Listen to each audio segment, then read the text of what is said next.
The full moon shone brightly in the blood-red sky, with a single comet shooting in the black through the corpses of long-gone stars, an omen of death and change. I gazed up into the night and wondered how many pairs of eyes also saw the symbolic message. My campfire crackled and burst, my solitary source of light and warmth. The orange flames flickered, and some were gifted in reading messages from the gods of fire. I, unfortunately, was not one of them. They tried to speak to me. I saw white, faceless figures move through the flames, swords in their hands, and raised toward a beast. A loud crack as the flames spat and returned to normal. I watched the fire calmly, waiting and not daring to move or look away in case something else happened. My body ached from having to run, wounds hastily stitched up, and I was still drained from enduring a defeat. A constant life on the run. For 50 years or more, no one tried to regain humanity's throne, and deep down, I knew I had to try. The comet had to be for me. I knew it was for me. It had to be. I sat alone. The places normally filled by my companions and family were left empty, having died or been captured many nights before, with Red Jan, my cousin, the last being taken, and leaving me alone for the first time in my life. They were left for the demons to make trophies out of their remains, and some of my weapons were left behind, lost to me. No ghosts nor shadows lingered anymore, their souls having moved on, either carried by wicked beings, or left, having enough of this broken, damaged world. Exhaling slowly, I heard the tethered horses snort and stomp their hooves in irritation. They moved from side to side, their hooves bringing up dirt in the night, perhaps knowing there was a fateful event about to occur. There was no wind, and a chillness clung to the air. The wooded area surrounding me was deadly silent, protected due to a thicket that offered shelter and a brief moment of tranquility, where the nature gods still whispered their messages and kept the darkness at bay. I reached into my saddlebag, rummaged around until I found a bundle wrapped in old cloth, and took out 3 pouches and placed them beside me. Then took out a knife from a leather sheath. The edge glistened and placed it on top. Slowly, I closed my eyes and exhaled, trying to find my nerve. The world stood still. Shrugging my shoulders, I opened the cords to loosen my shirt, to allow it to drop down to expose my shoulders and breasts. A leather necklace with a metal ornament hung down between them. A wolf with bared teeth, the jeweled eyes now empty, having fallen out long before my time. Once the symbol of my clan, a snarling wolf with red eyes. Small goosebumps appeared on my skin, a sharp contrast to the warmth of the fire that felt like home. I reached out to the knife. My thumb moved over the engravings of words I didn't understand, and I held my other hand over the fire. Feeling the warmth of its flame, I sliced into my fingertips. It slid effortlessly into the skin, and I resisted the urge to wince, only biting my lip to keep my resolve. I couldn't stop now. Still holding the knife, I dipped my forefinger into the blood and painted a V shape with a line down the middle of my forehead.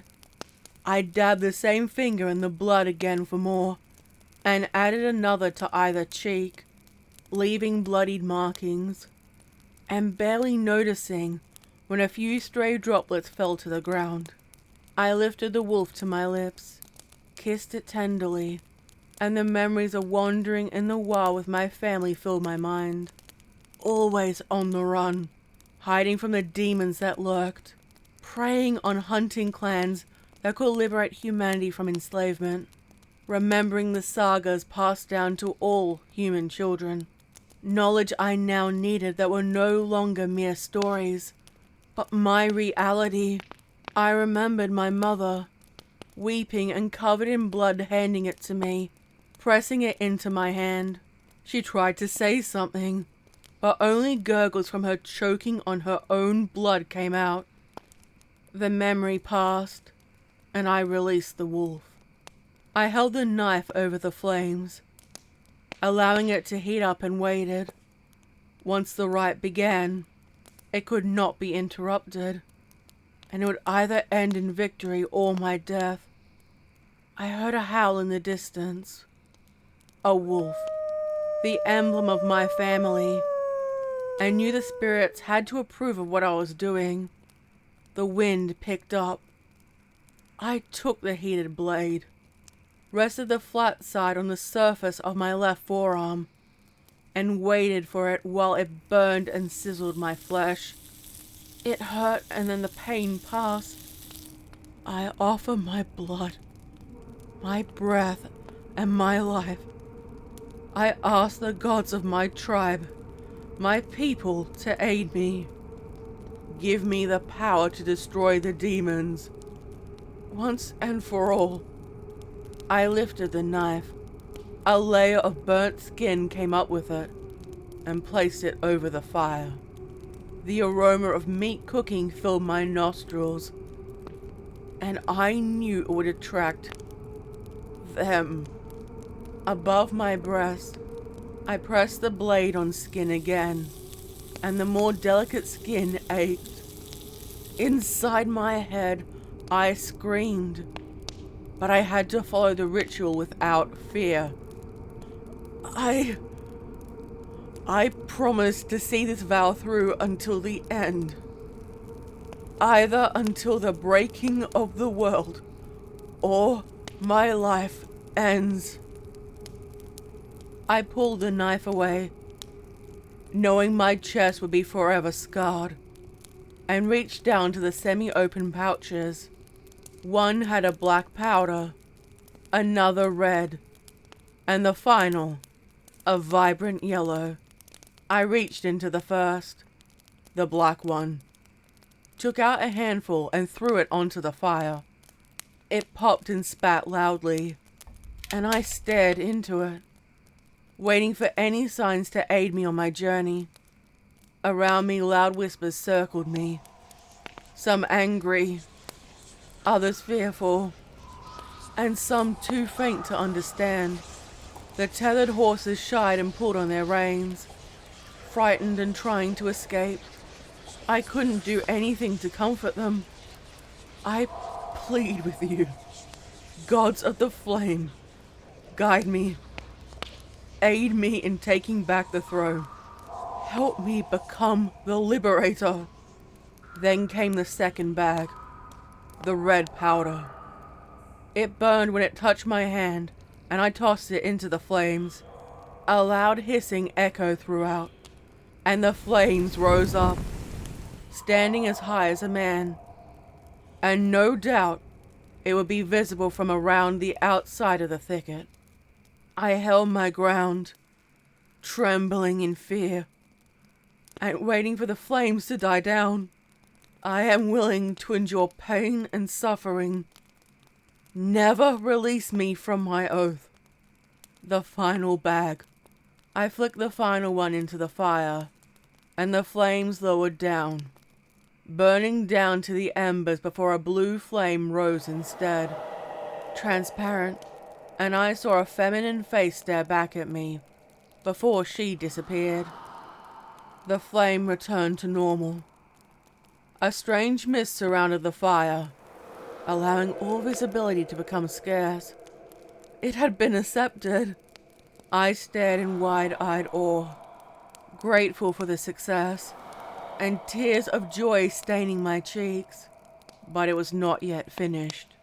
Ignoring the pain, I placed the blade in the flames and pressed it on my skin on the opposite arm to complete the rite. My skin sizzled again, and I resisted the urge to cry out. The horses were calm now, heads lowered and resting, all except one. Somehow he broke his tether. The rein dangled and stared at me. He was painfully still and stood square, his steel grey coat blending in with the environment, and he chewed, turning the bit in his mouth. His top lip curled and revealed fangs. Instantly my hand went to my knife, holding it ready to defend myself. "Sigum," I murmured, frightened, scared of him and for him. I heard a deep cracking sound. His head suddenly jerked to the right, slowly turning until it was upside down. My eyes widened in horror, powerless to stop what was happening, and my hands rested on the dirt. I blinked, realizing that it was ash falling from the sky, coating the ground in a grey cover. I stared dumbly rather than fleeing, dropping the knife, knowing another soul resided inside him. Unsure which one it was, he slowly walked toward me. Each hoof made sound when it struck the ground, and suddenly his body twisted. A frightening neigh screamed out of him. His head suddenly turned back into place.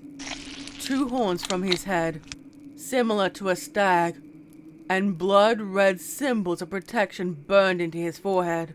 He nickered and extended his muzzle, now sharing his body with the sprite of a god.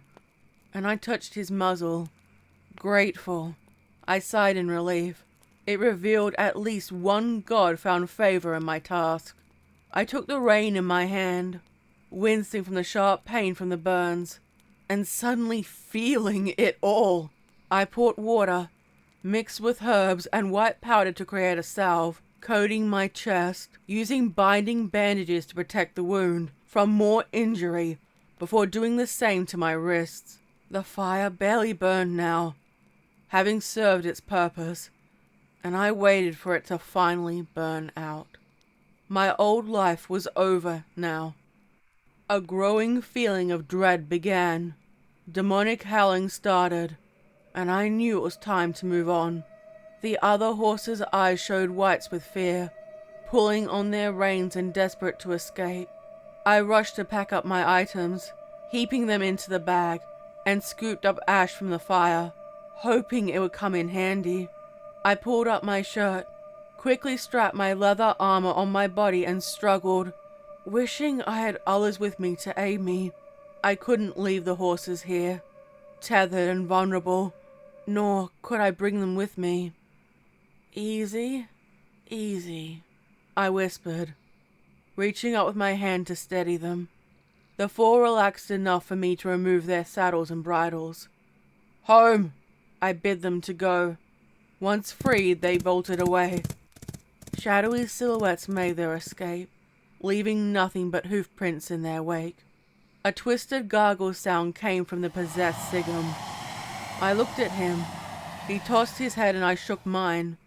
"I can't understand you." The same sound came out again, more insistent this time. I mounted him and rode in the opposite direction where the horses had run to. I couldn't go home. I made it a good distance and turned back to look at the thicket, to see glowing eyes. Already I was being hunted. Sigum, without waiting, increased his pace when the howls grew louder. The sound of large paws striking the ground and following us. I didn't know where we were going. The pace continued until there was a breaking in the trees, and the clearing allowed me to see the horizon. I rode in the direction of the rising sun, past the ruins of the old world. Square outlines of brick or stone barely remained, overgrown by long grass or barren through wicked magic. He slowed his pace to a walk, and I stole a glance backward. The beast stood glaring and snarling from the forest line, unable to step beyond, and for the moment, I was safe. Old pipes lay exposed on the ground, broken. Legend said They had once brought fresh, clear water to people's homes. We continued at our slow pace. I held the reins in one hand and lifted the bandages on my chest for a quick peek. While it hurt, there was no sign of infection or swelling. I looked down at the horns that now protruded from Sigmund's skull, fully aware that there was another with us. One of the old forest gods. Untamed, generous and savage. It was difficult to tell which mood he would be in. Worse, who was the one who tried to seize control before? I had to lift my hand to shield my eyes from the intense sun, and it seemed to grow more vibrant. My exposed skin started to burn. I groaned, hoping to find water, and I hoped it wouldn't take too long. My tribe never wandered out this far. The legend said the spirits had grown even more active here, the whispers of the unknown. They were said to be treacherous, too dangerous, and we preferred to wander the forest despite its own dangers. My body ached and my eyes strained. I was in a sea of true emptiness. There were no more ruins now, only an empty space filled with rock, sand, and the occasional skeleton for as far as the eye could see. The journey was long. "Where are we going?" I whispered. My lips cracked from the lack of moisture, and I hung in the saddle, barely able to maintain my balance. I blinked, once, then twice, and the sight of a rich oasis appeared on the horizon. Desperation drove me forward. I tapped Sigmund's sides with my heels, urging him to go faster, but he maintained the same, slow, casual walk. The green near blinding, and the aroma of fresh water was intoxicating. I pinched myself to see if I was dreaming, or in some kind of haze. To my surprise, I discovered I wasn't. I let out a cry of happiness at the thought of a reprieve. Sigmund walked inside and I dismounted, now unable to stand, crawling on my hands and knees over to the water, scooping it up in my hands, drinking mouthfuls, and it felt like heaven. I gulped it all down. It was only after I had consumed a considerable amount that I realized it may not be what I thought. I looked back at Sigmund, who casually rested rather than grazing like normal. He was hauntingly still. I stayed on my knees, waiting for pain or some other signal I had made a deadly mistake. I felt no change. My wounds ached. They were throbbing intensely and I groaned. My hand rested on my chest. The same garbled sound came from Sigmund when I noticed the grass slowly die, turning to ash in my hands. I coughed, the barrenness taking me, and started dry retching, trying to bring up as much of it as I could. Black and grey ash came out. The area was once green and lush, yet now was bleak, decimated, a ghost of the pain the world had been in, covered in ash, and I crawled on my hands and knees to the last spring. Desperate for mercy and without choice, I needed to clear my throat. It was murky. I couldn't see the bottom, and a bright green sludge resided on top, and normally I would never have gone for it. I sank my hands into it, only for Sigmund to roughly push me back with his muzzle. His eyes glowed white this time, and that same sound came. The sprite tried to communicate again. I can't understand you," I rasped, lifted my head up, and the sight of my water skin gave me the drive to push on my exhausted limbs. Reaching up, I grabbed it from the saddlebag. I opened it up and drank. The water felt like heaven, and I gulped it down, only to vomit the contents of my stomach up. Inside the mixture, I saw wriggling worms that hissed. They burst and a green gel exploded from their remains. The burns eased and I exhaled. falling on my back and gazed up at the sky, questioning my decision and wishing I didn't make this pledge. I sealed up the water skin, preserving the remaining precious water from spilling out. My head pulsed, a hand resting on my forehead, and I groaned as I sat back up. What I thought was an oasis, or rather, and a fountain from the old world that held murky water, and it had leaked out, blessing the nearby ground before it had become corrupted. It didn't make sense. It was dry, then it became wet, then changed back again. There were statues. The ancients used to make these, but now they were forbidden. Too much danger, and too much risk. They were broken, defaced, strewn around with mutilated limbs. The elements wore them down to being a mere shell of their former selves. I sat, taking it all in, and suddenly turned away, closing my eyes. Do not trust your eyes. The demons will deceive you, I whispered, learning the lesson in real time, and rested my hands on the wounds. They were still healing. I realized they pulsed when something wicked drew near. Do not travel at night. They are more active and it is their domain. I continued, remembering the lore I was told. The sun was bright now, and rested in the middle of the sky. The demons shouldn't have any power now. However, at night, they would be worse. I took my sleeping roll off my saddlebags and looked around for a dry place to rest. Finding leaf litter, there was the ruin of a concrete box with a long stone slab that managed to survive. Jars covered the area, and through the crack, I saw the skeleton of a human hand. Long dead. I figured I had nothing to worry about. I unwrapped the bedroll, hesitantly climbed on top, and curled up, laying on my side and looking out. Sigum had his head lowered, and ever since the ritual, I hadn't seen him eat or drink. I fell asleep. My dreams were haunted by battles between people and the demons when they first came through the portals into our world. They lied, taking the form of angels and our leaders, driving people against each other to weaken them before the first strike. By the time humanity united, it was too late. Stronghold after stronghold fell. Countless numbers died, and the survivors took on a nomadic lifestyle, never daring to stay too long in one location. I heard whispering, voices of men, women, and children long lost. In my dream, I tried to tell them I couldn't understand what they were saying.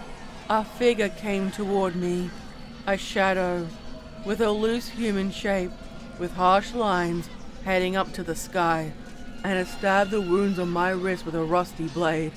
I screamed in the dream, and heard Sigum's ghostly neigh ring out through the night. It opened its mouth to reveal a void of nothingness, and lifted its arm to strike down into my chest.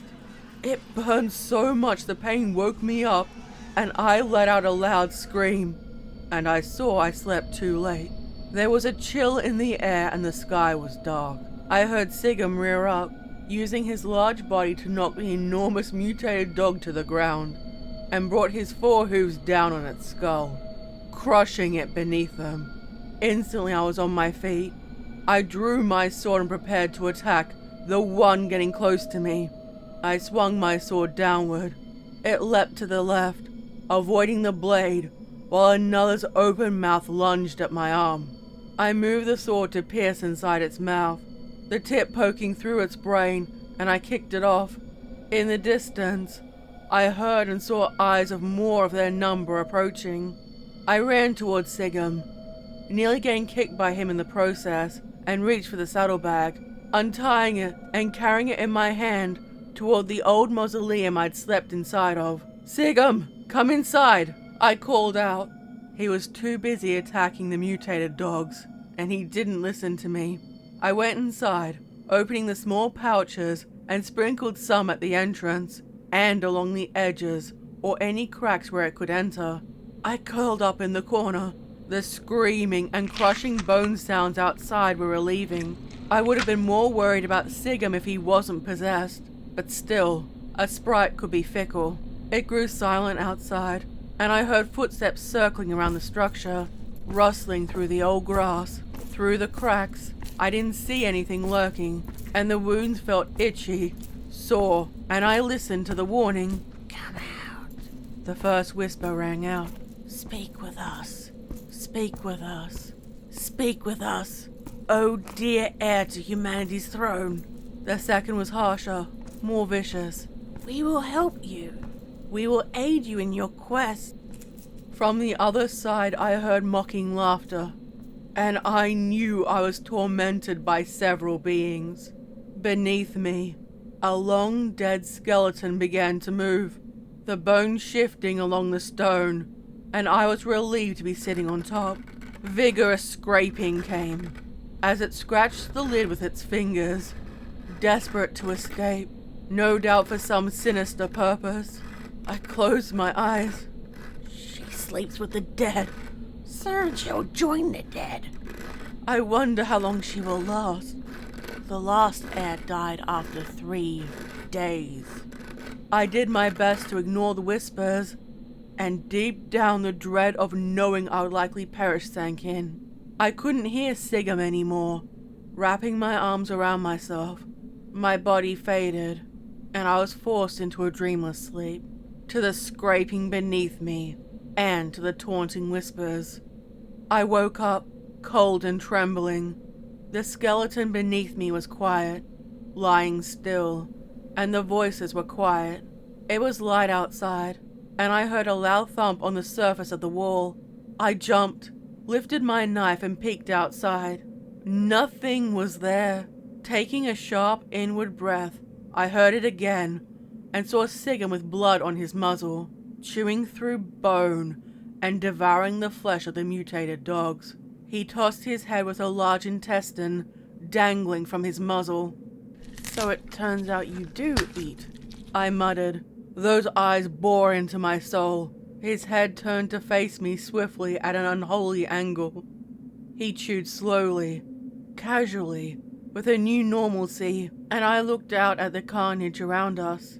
I sighed, went back inside, and ate some of my dried meats, and drank some water. I need to replenish my supplies soon. I remembered to take everything, packed my saddlebag, and I stood near Sigum, concerned, finally finding my courage and mounted, securing the bag. His horns had grown larger now, making it look like he had 4 ears instead of 2. His mane had twisted vines intermingled in the hair, and I debated giving him a comforting pat.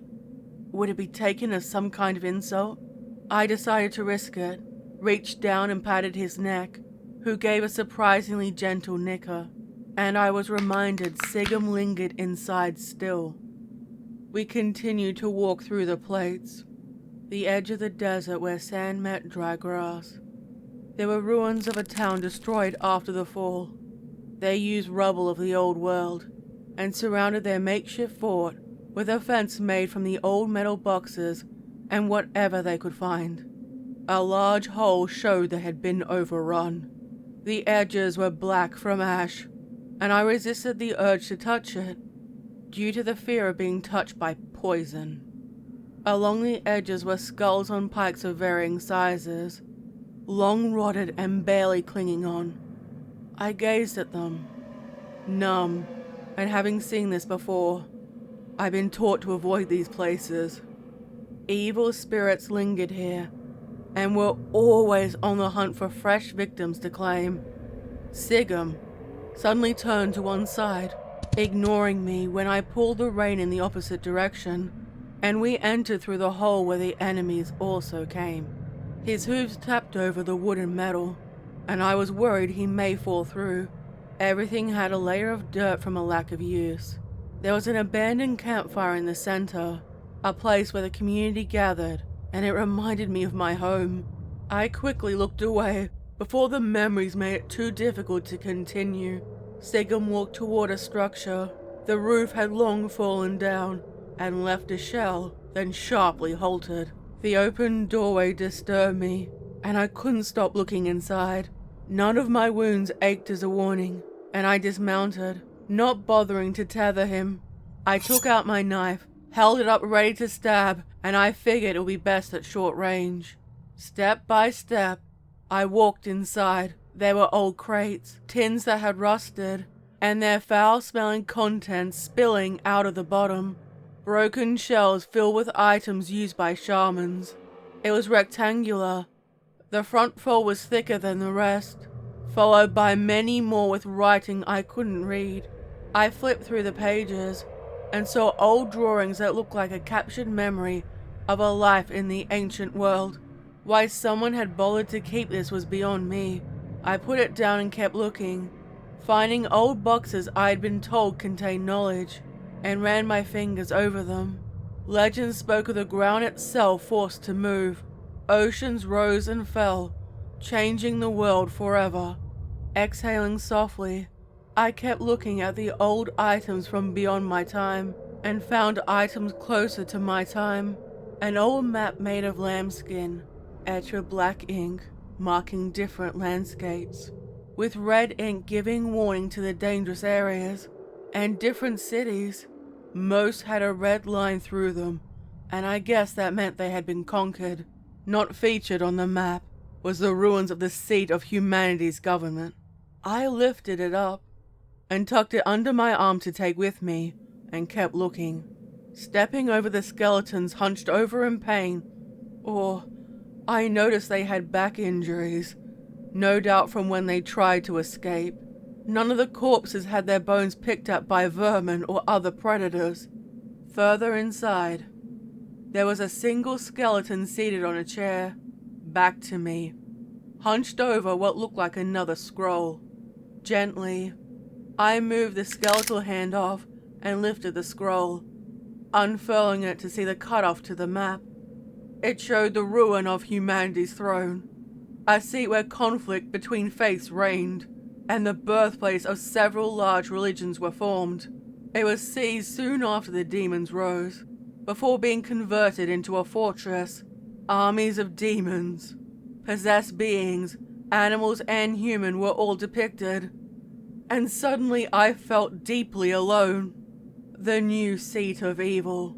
Judging by the combination of maps, it would take me months to get there. The logistics were piling up, and I debated my next steps when I heard a breeze move behind me. I jumped, my knife ready to strike, and I held my breath. My eyes darted from one side to another, feeling a presence and cursing myself for not being blessed by visions. I had a feeling I wasn't alone. The pressure of hidden eyes lingered on me. Slowly my attention moved from the open doorway to the different corners of the room. Exhaling, I saw the chill of my breath, in sharp contrast to the heat of the room. I took the map and some of the other books with me, making my way outside to see Sigum watching me, unblinking and unwavering. I heard whispers from inside the buildings, shadows appearing at the windows peering out at me. My wounds didn't ache, and nor did Sigum show any signs of agitation. I placed the map and books into his saddlebag, never taking my eyes off the shadows, and realized these are the lingering souls of the dead. I could see their faces now. I promise I'll come back. They faded, either satisfied with my answer, or doubting my ability to keep my pledge. I'm not sure. I mounted, and we left. As I did so, I took a parting look at the settlement. I saw the shadows of children staring out at me, and I turned my face back where I was going. I couldn't keep looking back. We continued down the overgrown dirt road in silence, the only sound being Sigum's hooves. It was well past midday, and the sky was in the process of getting dark. I regretted not staying at the old fortress. However, there was a chance the spirit souls could twist, or a being could awaken. Sigum, I doubted, wouldn't know of any settlements, and would likely know what I did. However, there was a chance his passenger knew. Sigum, I began, hesitantly. while he kept plodding along, and leaned down to ask him, "Do you know where I can find any other humans?" Once the question hung in the air, and he suddenly stopped. An ear flicked back to listen, and he changed course. Every single path in the wasteland looked incredibly difficult. The road would be hard. I also need more supplies. What I have isn't going to last long. He didn't make a sound, still going down his path, and we traveled along what had once been a long road. If it was cleared, 20 horses could have ridden side by side across it. The sides had half fences, pieces broken off, and the parts held up by massive pillars had broken off in large sections. Piles of rusted metal boxes covered it. A layer of thick dirt covered the ground, and I rested my hand on my sword, ready and waiting in case we were attacked. I listened. There were birds that chirped their song in the trees, the breaking of the world having little impact on them.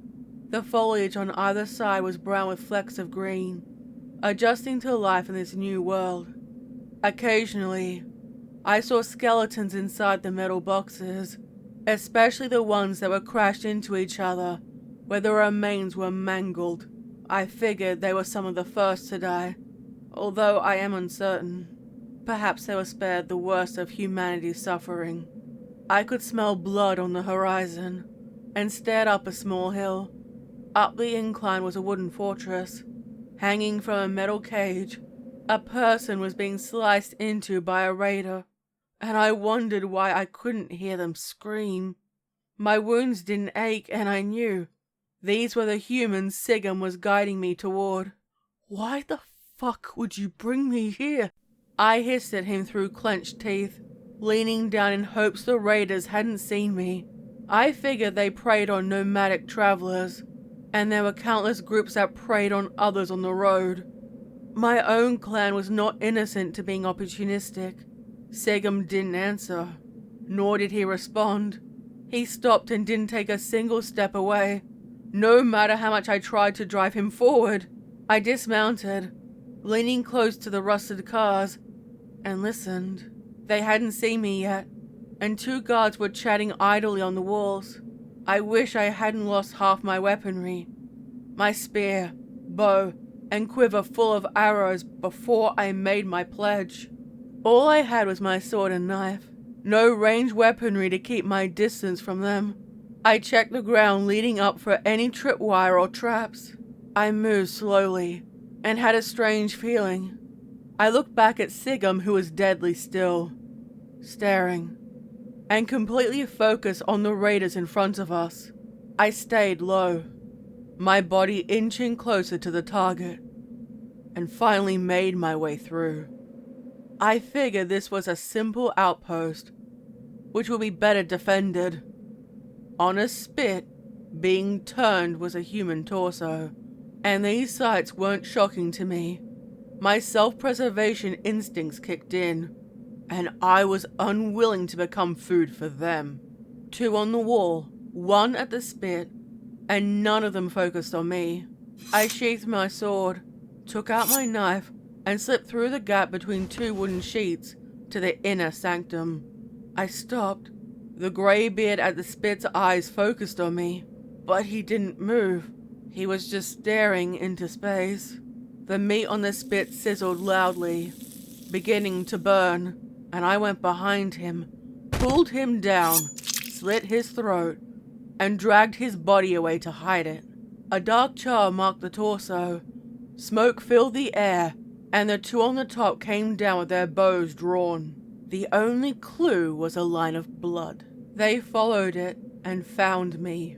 They raised their bows at me, ready to release the arrows, and suddenly they stopped still. They had been dazed, staring off into space, and their movements were slow. It made it easier to dispose of them. 1 strike to the neck each, and their bodies collapsed. I gazed down at the fully white eyes of one of the guards. I doubted they would suspect me, probably taking it as a sign of being attacked by a larger group. I opened their supply crates and found precious food from both the old world, stored and processed, and dried food from modern farms. It was far too much for me to carry. I winced at the thought of their suffering, of the people who had their goods stolen from them. I no longer saw humanity as clans nor tribes, but as a united body. Items they had. I gathered up all I could carry and take with me. Sigum had been correct. Suddenly, I heard a ferocious battle cry and saw a woman with a coarse sword raised to strike me down, and swiftly I raised mine in response, blocking it, using both my hands to stabilize it. It saved my life, yet it yielded, breaking in half. I threw it on the ground and backed away, preparing my knife. She knocked me to the ground, swearing at me, and I kicked out at her, trying to keep some distance, blind with rage for killing those of her tribe. She pinned me on the ground and put her sword against my neck. I saw Sigum standing close, staring, and not doing anything to help me. She pressed it down to my throat, and I desperately tried to hold her off. "Sigum!" I called for help, and he didn't move. I managed to lift one side, causing the tip to slice my earlobe off, and I let out a petrified scream. Feeling the heat of my blood, I kicked at her, lifting the sword up, and reached out to the fire, trying to grab some of the wood and ignoring the burns on my hands. I grabbed something, then realizing it was a hilt of a sword, and I lifted it from the fire. It glowed, and the outline was framed with a bright light, and I heard the whispers of the gods of the flame. I struck her in the shoulder, causing the flames to burst and sizzle. I struck again, and her screaming form ran past the reinforcements that had gathered to assist her. 8 of them stood, weapons lowered in their hands, and it wasn't her that frightened them. I wasn't sure if it was me or Sigum, whose eyes glowed, but I saw fear in their eyes. They were wide, and they dropped their weapons, terrified. The sight checked them. They began to flee back to their base down the mountain, leaping over the barricades to make their escape. I let out a rage-fueled roar and felt the hot blood trickle down my neck. It faded as quickly as it had come, and the energy was gone from my limbs. I lowered the sword, and the fire surrounding it died, fizzling out, until it took on its final shape. It resembled my old one. This time, the etching showed strange writing. I couldn't read, and it didn't burn my fingers when I touched it. I heard sounds behind me. I saw my friends, my family, a group of 6, all bound with their hands behind their back, and fortunately they were still intact. Other than being stripped of their armor and possessions, they were starved, sickly but still alive. Redjan, Corvus, Somna, Anki, Langa, and Tora. I wrapped my arms around each of them, squeezing and acknowledging this blessing. They gave me equally surprised looks. No doubt they thought I was dead, and realized I wasn't a figment of their imaginations. And for the first time, I felt hope that I could actually achieve my goals. I wouldn't be alone on this quest anymore. I unbound them, and one sight at my wounds told them what I had done. A pledge made to the human bloodline and to the gods. Each of them pledged themselves to me in a blood oath, cutting their faces in equal markings, a line down each cheek. Sigum stood painfully still, watching us, the only movement coming from his mane and tail in the breeze. Together, we set out, headed off on the road on the quest for the bloody throne.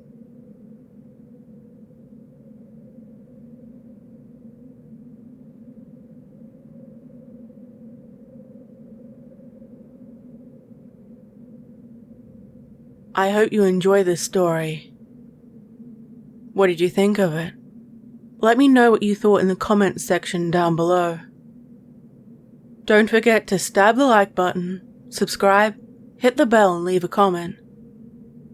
This video is made with the support of my incredible channel members, Patreon subscribers, and all my viewers. Thank you so much for supporting me. Don't forget to check out my social media accounts below, including my merch. Stay safe, my little spooklings. And remember, I'll be watching you.